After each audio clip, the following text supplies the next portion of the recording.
안녕하세요 여러분, 반갑습니다. 한 주간 잘 지내셨습니까? 10월 둘째 주일을 맞이했습니다. 아, 해가 많이 짧아지고 또 아침 저녁으로 선선한 바람이 불어서 가을이 깊어가는구나 그렇게 느껴집니다. 이렇게 좋은 계절에 맞이한 주일에, 복된 주일에 하나님의 은혜, 하나님의 평강, 하나님의 샬롬이 여러분의 삶 가운데 가득하시기를 간절히 소망합니다. 이제 사사기의 본론으로 들어가려고 합니다. 사사 이야기. 이 사사 이야기는 참 재미있습니다. 흥미진진합니다. 마치 고대 영웅들의 이야기를 읽는 것 같은 그런 느낌이 들기도 하죠. 때로는 혈혈단신으로 강한 대적들을 대항하고 제어하는 그런 사사들도 만나볼 수 있습니다. 하지만 이 사사기가 우리에게 가르치는 그 핵심적인 메시지는 단지 영웅들의 이야기가 아니죠. 그 영웅 같은 사사의 이야기를 우리에게 들려주지는 않습니다. 오히려 그 반대입니다. 하나님께서 그 타락과 배교의 그 시대 속에서 어떻게 이스라엘 백성들을 구원하셨는가, 그리고 더 큰 구원을 어떻게 준비해 가고 계시는가, 그것이 핵심 메시지입니다. 또 그 일을 행하심에 있어서 영웅 같은 사람을 불러서 사용하신 것이 아니라 약하고 두려워하고 부족한 사람들을 부르십니다. 그들을 구원의 도구로 사용하시는 것이죠. 이게 참 중요하죠. 왜 그렇습니까? 우리가 그런 사람이잖아요. 우리가 연약한 사람, 두려워하는 사람, 참 부족함이 많은 그런 사람들이지 않습니까? 그런 우리를 하나님께서 사용하신다. 그것이 이 사사기가 우리에게 주는 교훈이기 때문에 그 사실이 중요한 것입니다. 그 핵심 메시지를 우리가 놓치지 않고 붙들면서 이 사사기 말씀을 살펴보아야 되겠습니다. 오늘은 사사기 3장에 나오는 사사 에우스의 이야기입니다. 이 이야기 역시 약한 사람을 통해서 큰 구원을 이루시는 이야기입니다. 사사기 3장 12절부터 17절을 읽겠습니다. 이스라엘 자손이 또 여호와의 목전에 악을 행하니라. 이스라엘 자손이 여호와의 목전에 악을 행함으로 여호와께서 모압 왕 에글론을 강성하게 하사 그들을 대적하게 하심에 에글론이 암몬과 아말렉 자손을 모아 가지고 와서 이스라엘을 쳐서 종려나무 성읍을 점령한지라. 이에 이스라엘 자손이 모압 왕 에글론을 18해 동안 섬기니라. 이스라엘 자손이 여호와께 부르짖음에 여호와께서 그들을 위하여 한 구원자를 세우셨으니 그는 곧 베냐민 사람 게라의 아들 왼손잡이 에훗이라. 이스라엘 자손이 그를 통하여 모압 왕 에글론에게 공물을 바칠 때에 에훗이 길이가 한 규빗 되는 좌우에 날선 칼을 만들어 그의 오른쪽 허벅지 옷 속에 차고 공물을 모압 왕 에글론에게 바쳤는데 에글론은 매우 비둔한 자였더라. 아멘. 오늘 본문은 먼저 이스라엘의 뼈아픈 실패에 대해서 말씀해 주고 있습니다. 여러 면에서 이 실패가 참 뼈아프게 느껴집니다. 오늘 본문은 이스라엘이 여호와의 목전에 또 악을 행하였다, 그렇게 말씀하고 있어요. 또라는 이 짧은 단어, 한 글자짜리 단어가 참 여러 의미들을 내포하고 있는 거죠. 그들의 반복되는 실수, 반복되는 실패에 대해서 말씀하고 있습니다. 물론 우리가 어쩌다가 예상하지 못했던 그런 실수나 실패를 하기도 합니다. 전혀 생각하지 않았던 그런 잘못을 하기도 하죠. 그렇지만 더 많은 경우에는 반복되는 실수가 있습니다. 반복해서 넘어집니다. 반복해서 죄를 짓죠. 이스라엘이 우상 숭배와 또 이방 민족과의 그 언약, 하나님을 향한 그 배교, 그리고 그로 인한 영적인 타락, 도덕적인 타락의 죄를 범하게 되는데, 그것이 그저 어쩌다가 일어난 실수가 아니라 계속 반복되어져 온 실패였다는 것입니다. 반복된 것입니다. 패턴이었습니다. 예상되는 실패였는데 예상대로 실패하는 거죠. 예상을 벗어나지 않는 실패. 그게 참 안타까운 일 아니겠습니까? 그런데 우리가 그렇죠. 늘 하던 실수를 반복하고 또 넘어진 그 부분에 또 넘어지기 쉽습니다. 죄를 반복적으로 짓습니다. 내가 약한 부분에 계속 실패하는 거죠. 여러분, 그래서 내가 약한 부분이 어디인가 돌아보고 생각하는 것이 필요합니다. 그래야지 죄를 피할 수 있거든요. 반복해서 넘어지는 걸 피할 수 있거든요. 그리고 하나님의 도우심을 구해야 되죠. 내 약점을 하나님 앞에 고백하면서 하나님 나를 도와주십시오. 이 부분에 있어서 내가 반복해서 실패하지 않도록, 반복해서 넘어지지 않도록 하나님 나를 도와주십시오. 그런 기도가 우리에게 있어야 되겠습니다. 이들의 실패가 뼈아픈 또 다른 이유가 있습니다. 그것은 모압 왕 에글론이 암몬 자손, 아말렉 자손을 모아와서 종려나무 성읍을 점령하게 됩니다. 하나님께서 범죄한 이스라엘을 이방 민족에게 맡기시죠. 넘기시죠. 그러자 모압이 올라와서 이들을 압제하게 되는데 종려나무 성읍을 점령했다. 그렇게 기록하고 있죠.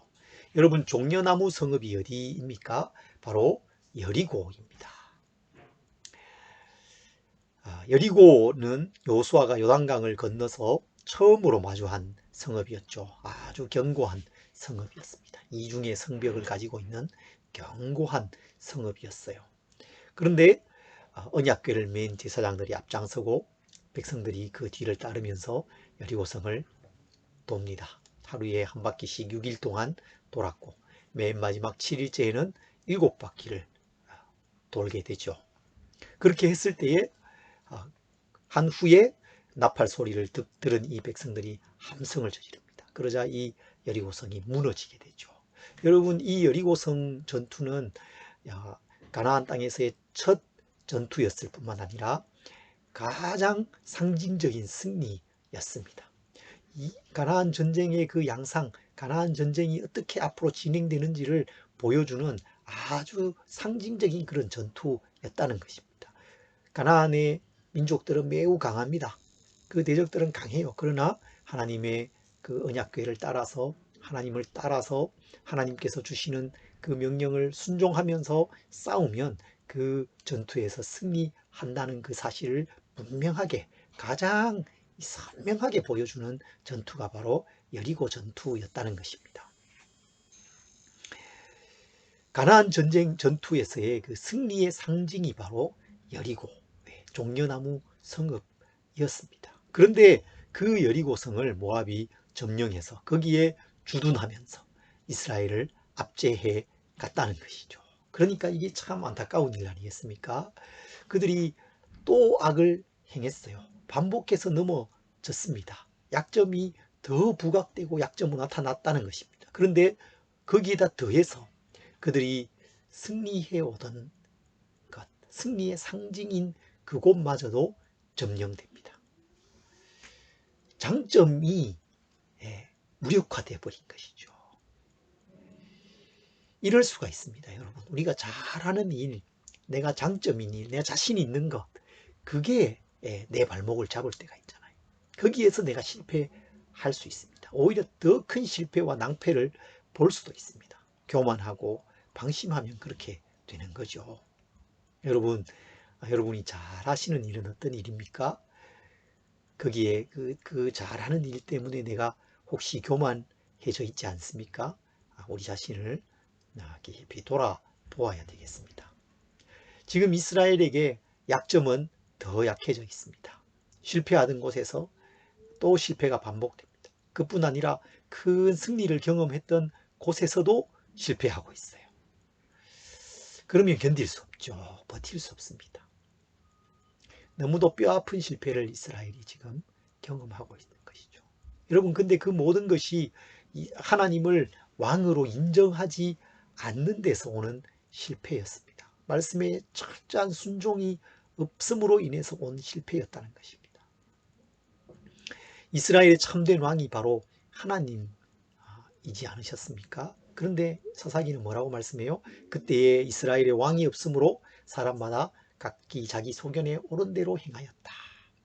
하나님의 이스라엘의 참된 왕이신 그 하나님을 온전히 섬기지 않고 그 자기 마음대로 행했다는 것이죠. 그 결과 그들이 가짜 왕의 지배를 받습니다. 참된 왕을 섬기지 않으면 가짜 왕을 섬기게 되는 것입니다.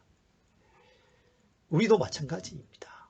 하나님을 왕으로 섬기지 않으면 가짜 왕을 섬기게 됩니다. 압제를 받게 됩니다. 죄가 폭군처럼 우리를 압제하고 짓누릅니다.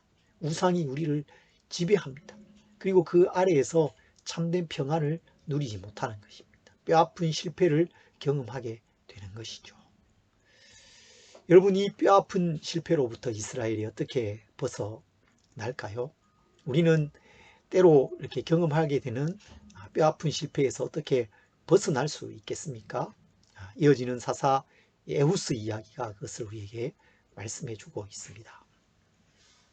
하나님께서 한 구원자를 세우십니다. 그 부르짖는 이스라엘 백성들을 불쌍히 여기신 하나님께서 한 구원자를 세우셔서 이스라엘을 구원하세요. 이 시대의 그 구원자, 하나님의 사람들을 사사라고 부릅니다. 사사는 문자적으로는 재판관을 의미합니다. 사사들은 많은 경우에 재판을 통해서 이스라엘 백성들을 다스렸던 것을 볼 수 있습니다. 또 때로는 군사적인 리더십도 가지고 있었죠. 그러나 왕과는 달랐어요. 왕은 이스라엘 전체에 대한 리더십을 가지고 있습니다. 군대를 지휘하고 또 징집할 수 있습니다. 또 세금을 거둘 수도 있습니다.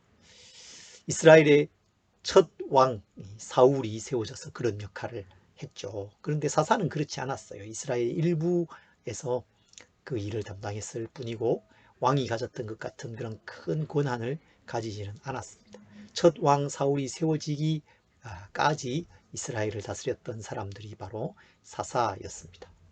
그런데 모압의 압제로부터 하나님께서 이스라엘을 구원하시기 위해서 한 사사를 세우시는데 에훗이라는 사람을 세우십니다.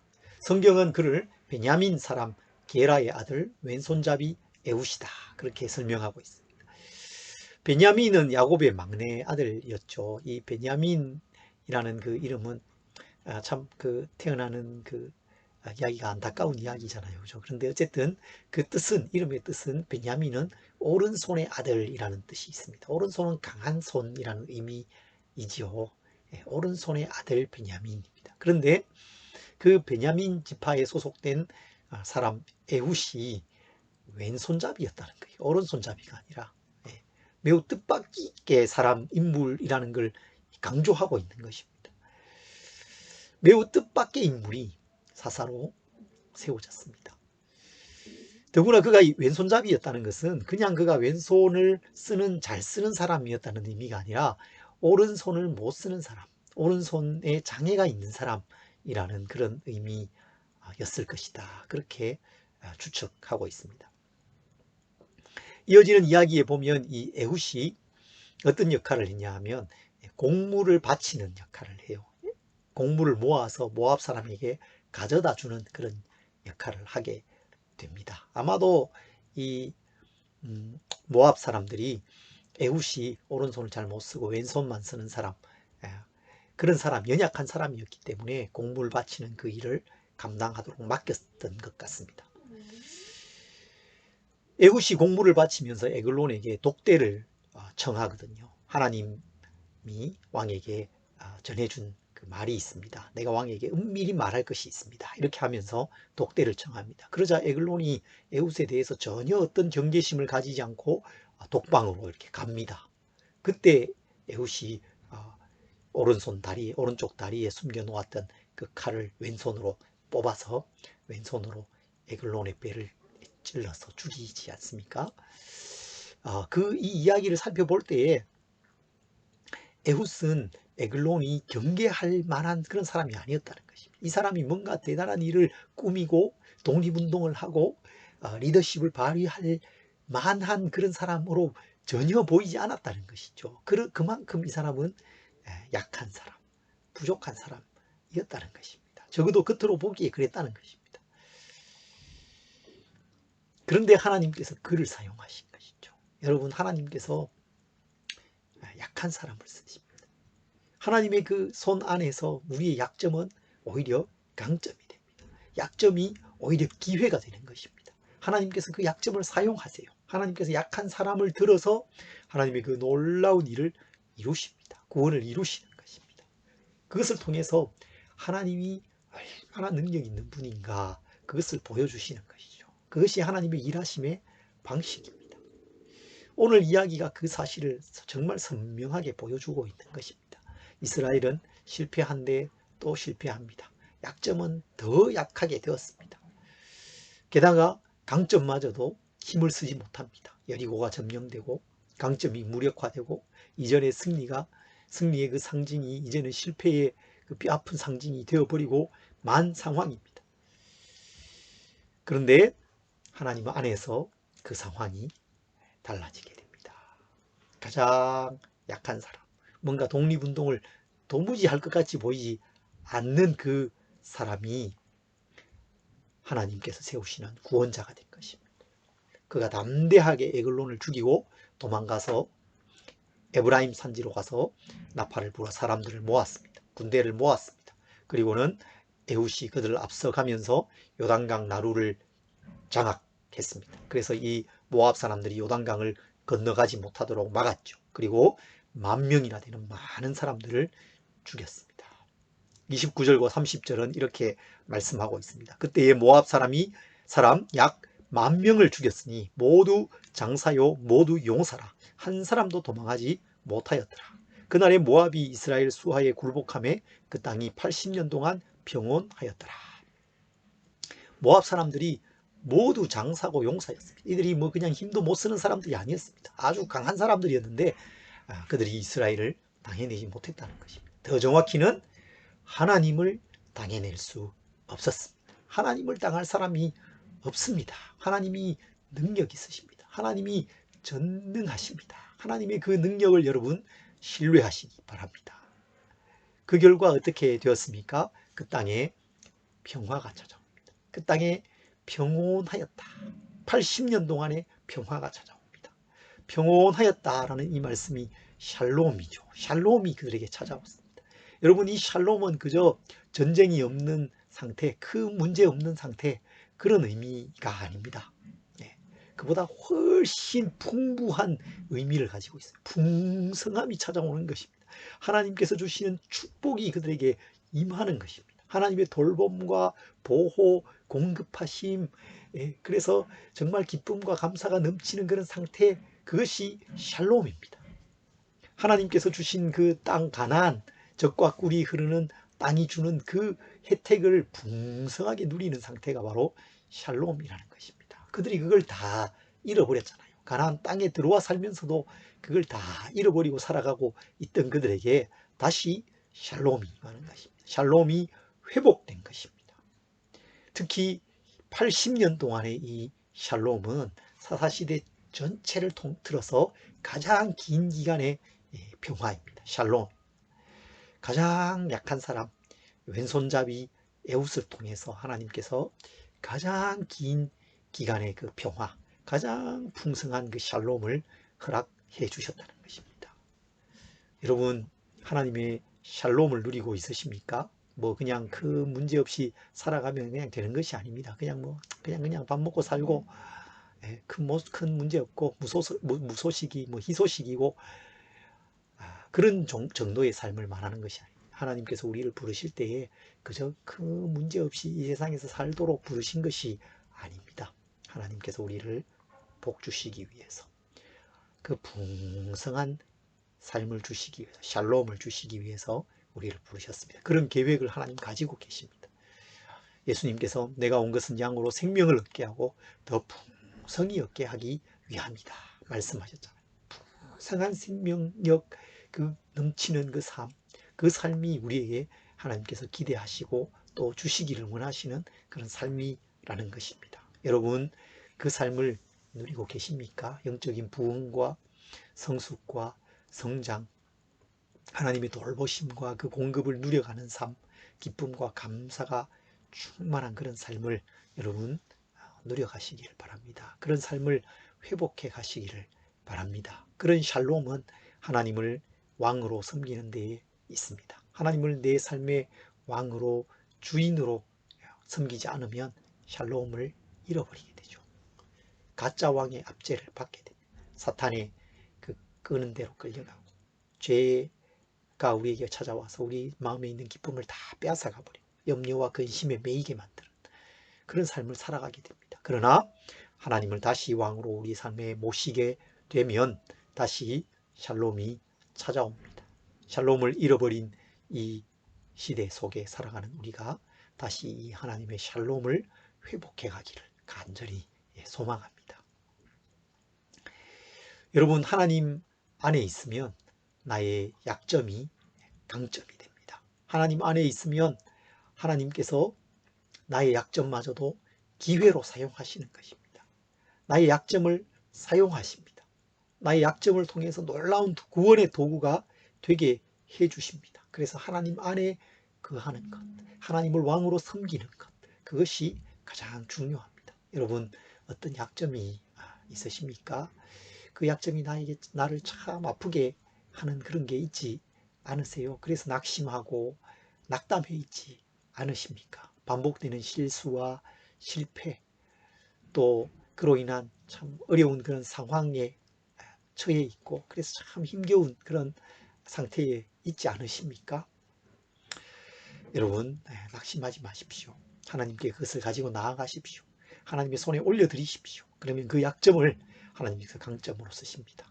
그 약점이 새로운 기회가 되게 해주십니다. 여러분, 그 하나님을 신뢰하시기 바랍니다. 가장 약한 나를, 가장 약한 우리를 하나님께서 써주시기를 기대하고 또 소망하는 그런 삶이 우리에게 있었으면 좋겠습니다. 하나님께서 우리를 쓰시면 우리에게 새로운 일이 일어납니다. 새로운 샬롬이 찾아오게 됩니다. 여러분, 하나님께서 주시는 이 풍성한 이 샬롬, 그 하나님의 축복의 상태, 그것을 우리가 사모해야 되겠습니다. 영적인 그런 부흥과 새로운 그 활력과 힘, 그 은혜를 하나님 나에게 공급해 주십시오. 이 사사시대를 살아가는, 신사사시대를 살아가는 우리에게 하나님 새로운 이 구원과 샬롬을 허락해 주십시오. 그런 기도와 기대와 소망을 가지고 살아가는 우리 성도님들이 되시기를 바랍니다. 하나님으로부터 임하는 그 풍성한 샬롬이 여러분의 삶 가운데 임하기를 간절히 소망합니다.